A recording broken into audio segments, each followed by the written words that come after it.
महादेव और मृत्युदेव यमराज का अद्भुत प्रसंग। जब शिव ने अपने भक्त को मृत्यु की ग्रास से बचाया। तारांकन।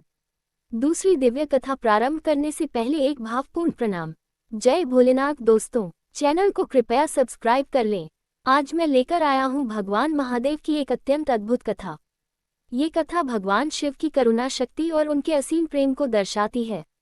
ये कथा है उस समय की जब शिव ने मृत्यु को भी रोक दिया अपने एक परम भक्त की रक्षा के लिए।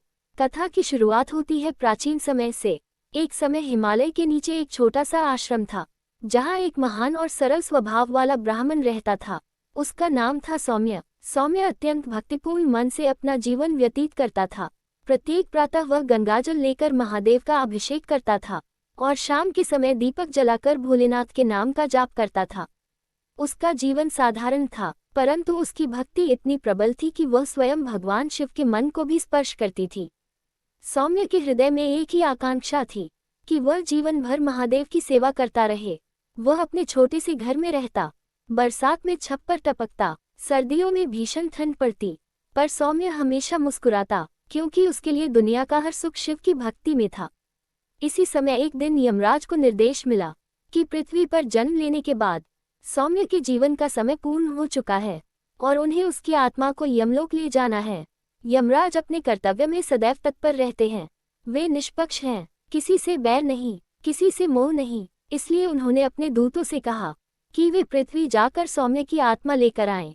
जब यमदूत पृथ्वी पर पहुंचे तो उन्होंने देखा कि सौम्य अपने छोटे से शिवालय में बैठे हैं।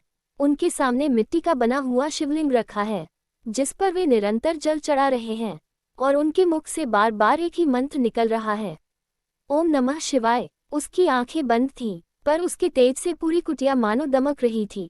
यमदूत उसके पास आए। उन्हें लगा कि यह एक साधारण कार्य होगा। वे आत्मा को ले जाने के लिए आगे बढ़े, पर तभी एक घटना घटी जो स्वयं उनका भी मन दुविधा में डाल गई। जैसे ही यमदूत समीप पहुंचे, शिवलिंग से एक हल्की सी परंतु अत्यंत शक्तिशाली दिव्य ज्योति प्रकट हुई। वह ज्योति इतनी तेज थी कि यमदूत पीछे हट गए। वे समझ गए कि यह भक्त साधारण नहीं है, इसके रक्षक स्वयं भगवान शिव हैं। उन्होंने प्रयास किया, परंतु हर बार शिवलिंग के पास पहुंचते ही उन्हें कोई अदृश्य शक्ति पीछे धकेल देती। वे यमराज के पास लौट गए और सारी बातें बताईं। यमराज स्वयं भी चिंतित हुए। वे नियम और कर्तव्य के पालन करता थे, परंतु वे ये भी जानते थे कि भगवान शिव से कोई विरोध नहीं कर सकता। उन्होंने स्वयं जाना उचित समझा। यहाँ दूसरी तरफ सौम्य को कुछ भी ज्ञात नहीं था। वह अपनी भक्ति में मग्न था। उसके मन में कोई भय नहीं, कोई इच्छा नहीं, बस शिव ही शिव। यमराज उसके सामने प्रकट हुए, परंतु अत्यंत कोमल और शांत रूप में। उन्होंने सौम्य से कहा, वत्स, हे शिव भक्त, तुम्हारे जीवन का समय पूरा हो चुका है और मुझे तुम्हें यमलोक साथ ले जाना होगा। सौम्य शांत स्वर में बोला, हे धर्मराज, यदि यह नियम है तो मैं तैयार हूँ, परंतु कृपा कर एक बार मुझे महादेव को प्रणाम करने दें। मैं अपनी अंतिम नमन अर्पित करना चाहता हूँ। यमराज ने अनुमति दी। सौम्य शिवलिंग के सामने खड़ा हुआ। उसने हाथ जोड़कर कहा, हे भोलेनाथ, मैंने सदैव आपको पिता की तरह पूजा। आज यदि यह जीवन समाप्त होता है तो भी मैं धन्य हूँ। मेरी अंतिम श्वास भी आपके नाम के साथ ही जाएगी। जैसे ही उसने ये शब्द कहे, शिवलिंग से एक अद्भुत प्रकाश फैलने लगा। कुटिया थरथराने लगी, दिव्य ध्वनि गूंजने लगी और उसी क्षण स्वयं भगवान महादेव वहां प्रकट हो गए। उनका स्वर गंभीर था, परंतु अपने भक्त के लिए स्नेह से भरा हुआ।